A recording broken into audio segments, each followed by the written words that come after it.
अस्सलाम वालेकुम। आज हम देख लेते हैं कि जो मोनोसाइट मैक्रोफेज सिस्टम है, ये जो रेटिक्यूलो एंडोथेलियल सिस्टम है, बेसिकली वो है क्या। अब हमने ये पढ़ा है कि बोन मैरो के अंदर हमारे पास ग्रेन्यूलोसाइट्स बन रहे हैं, जिसमें हमारे पास इओसिनोफिल्स, बेसोफिल्स और न्यूट्रोफिल्स आ जाते हैं। इसके अलावा जो मोनोसाइट्स हैं वो भी बेसिकली हमारे बोन मैरो के अंदर ही बन रहे हैं।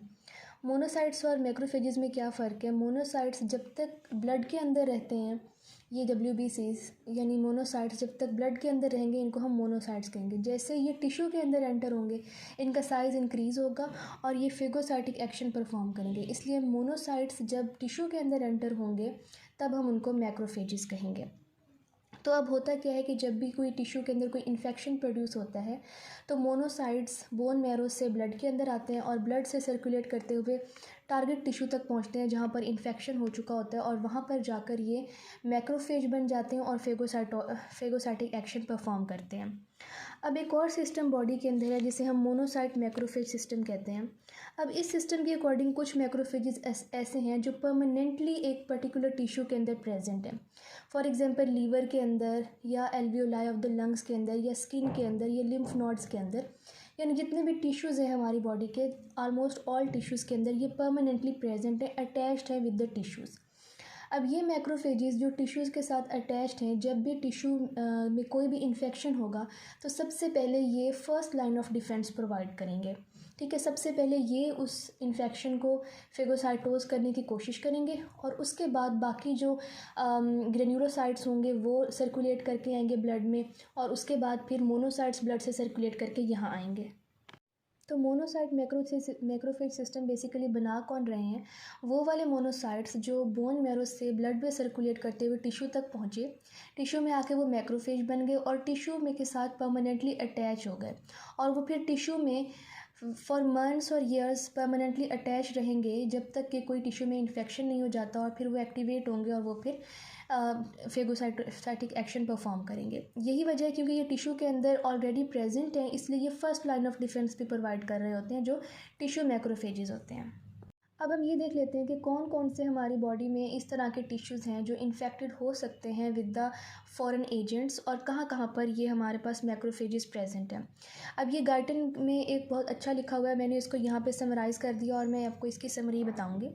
सबसे पहले हमारी स्किन है और सबक्यूटेनियस टिश्यू है। सबक्यूटेनियस का मतलब होता है immediately present beneath the skin, यानी जो हमारी स्किन के नीचे जो टिश्यू प्रेजेंट है उसके अंदर जो मैक्रोफेजेस प्रेजेंट है उनको हम कहते हैं हिस्टियोसाइट्स। अब फॉर एग्जांपल कोई ऐसा इन्फेक्शन है जो हमारी स्किन के ज़रिए हमारी बॉडी के अंदर एंटर होने लगा है, तो वहाँ पर जब वो हमारी स्किन के अंदर एंटर होगा या सबक्यूटेनियस टिश्यू के अंदर एंटर होगा, तो वहाँ पर क्या चीज़ प्रेजेंट है, हिस्टियोसाइट्स, यानी कि स्किन के सबक्यूटेनियस टिश्यू के मैक्रोफेजेस वहाँ पर प्रेजेंट है, वो उसको इमीडिएटली फेगोसाइटोज कर लेंगे। दूसरे नंबर पर ये कहाँ प्रेजेंट है, लिम्फ नोड्स के अंदर। अब यहाँ पर ये देख लेते हैं कि फॉर एग्जांपल टिश्यू के अंदर कोई इन्फेक्शन हुआ, टिश्यू के अंदर इन्फेक्शन होने के बाद टिश्यू के मैक्रोफेजेस ने उसको, फॉर एग्जांपल कोई बैक्टीरिया है उसने इन्वेड कर दिया है टिश्यू को, टिश्यू के जो मैक्रोफेजेस हैं उन्होंने फेगोसाइटोज किया बैक्टीरिया को। फॉर एग्जांपल बैक्टीरिया कम्प्लीटली किल नहीं हुआ बल्कि पार्शली फेगोसाइटोज हो गया।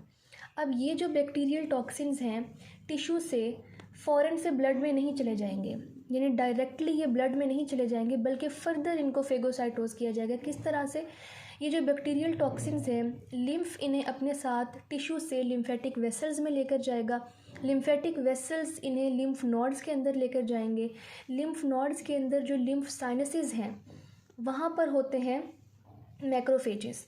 ये मैक्रोफेजेस यहाँ पर इन बैक्टीरियल टॉक्सिन्स को फेगोसाइटोज कर लेंगे और इन्हें ब्लड में जाने से रोकेंगे। अच्छा, थर्ड चीज़ जहाँ से इन्फेक्शन हमारी बॉडी में एंटर हो सकता है वो है लंग्स, यानी जो हम एयर इनहेल कर रहे हैं उसमें अगर कोई बैक्टीरिया है या वायरसेस हैं या कोई भी डस्ट पार्टिकल्स हैं, वो हमारी बॉडी से, वो हमारे लंग्स के ज़रिए हमारी बॉडी में चला गया है, तो इस वजह से अब जो हमारे लंग्स के एल्वियोलाई हैं, क्योंकि जो भी चीज़ हम इनहेल कर रहे हैं अल्टीमेटली उसने हमारे एल्वियोलाई में जाके इंट्रैप हो जाना है, तो यहाँ पर जो हमारे एल्वियोलाई हैं, एल्वियोलर वॉल्स हैं, वहाँ पर भी मैक्रोफेजेस प्रेजेंट हैं। अब ये मैक्रोफेजेस क्या करेंगे, जो भी चीज़ इनहेल्ड एयर के ज़रिए हमारे लंग्स में आती है और एल्वियोलाई के अंदर ट्रैप हो जाती है, ये जो मैक्रोफेजेस एल्वियोलर वॉल्स के अंदर प्रेजेंट हैं ये उसको डिस्ट्रॉय कर देते हैं। नेक्स्ट जहाँ से हमारी बॉडी के अंदर कोई भी फॉरेन एजेंट एंटर हो सकता है वो है थ्रू द फूड। जो हम फूड लेते हैं उसके अंदर बहुत सारे फॉरेन एजेंट्स प्रेजेंट होते हैं, बहुत सारे बैक्टीरिया प्रेजेंट हो सकते हैं, वायरसेस प्रेजेंट हो सकते हैं, और वो फूड हम स्टमक तक जाता है हमारे।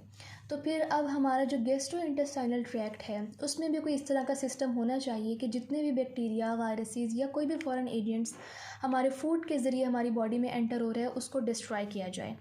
तो अब गैस्ट्रो इंटेस्टाइनल ट्रैक्ट में जो फूड के ज़रिए हमारे पास कोई भी फॉरेन एजेंट आ गया उसको किस तरह से डिस्ट्रॉय किया जाएगा।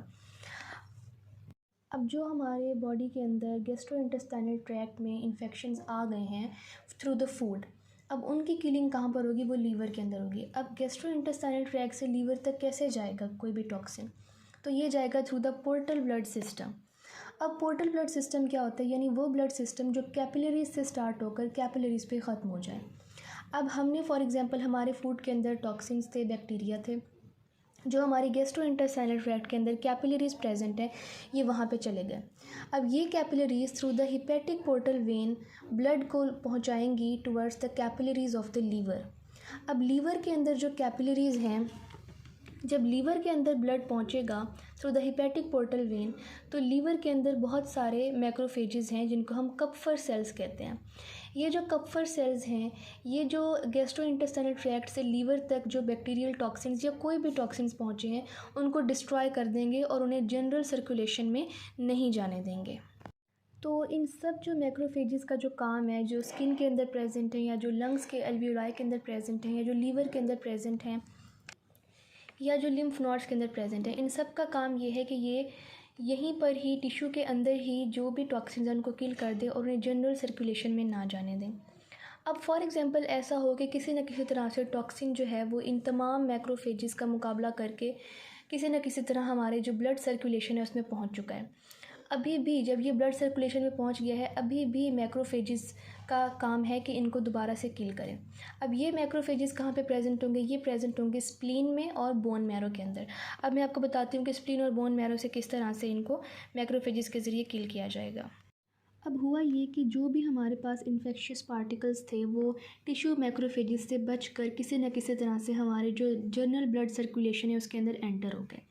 अब जब ये ब्लड सर्कुलेशन में एंटर हो गए तो ब्लड ने स्प्लीन से भी गुजरना है। अब जब ये ब्लड स्प्लीन से गुजरेगा, ये देखिए यहाँ से आर्टरी आ रही है, ये आर्टरी स्प्लीनिक पल्प में एंटर होकर डिफरेंट कैपिलरीज़ में डिवाइड हो रही है। कैपिलरीज़ आपस में मिलकर वेन्यूल्स बना रहे हैं और वेन्यूल्स मिलकर एक वेन बना रहे हैं जो कि वापस ब्लड लेके जा रही है। अब ये जो आर्टरी ब्लड लेकर आ रही है, फॉर एग्जांपल इस ब्लड के अंदर हमारे पास इन्फेक्शियस एजेंट्स मौजूद हैं जो कि टिश्यू मैक्रोफेजेस से बचकर यहाँ पे निकल आए हैं। अब यहाँ पर जो इन्फेक्शियस एजेंट्स आ रहे हैं ये इस आर्टरी से होते हुए स्प्लीन के अंदर एंटर हुए, स्प्लीन के पल्प के अंदर एंटर हुए। अब जो स्प्लीनिक पल्प है इसके अंदर कॉर्ड्स होते हैं, स्प्लीनिक कॉर्ड्स। अब these cords are basically lined with the macrophages. अब ये जो मैक्रोफेजेस यहाँ पर कॉर्ड्स के अंदर प्रेजेंट हैं, जब वहाँ से ये ब्लड गुजरेगा तो वो वाले मैक्रोफेजेस इस ब्लड में प्रेजेंट जितने भी इन्फेक्शियस एजेंट्स प्रेजेंट होंगे उनको डिस्ट्रॉय कर देगा और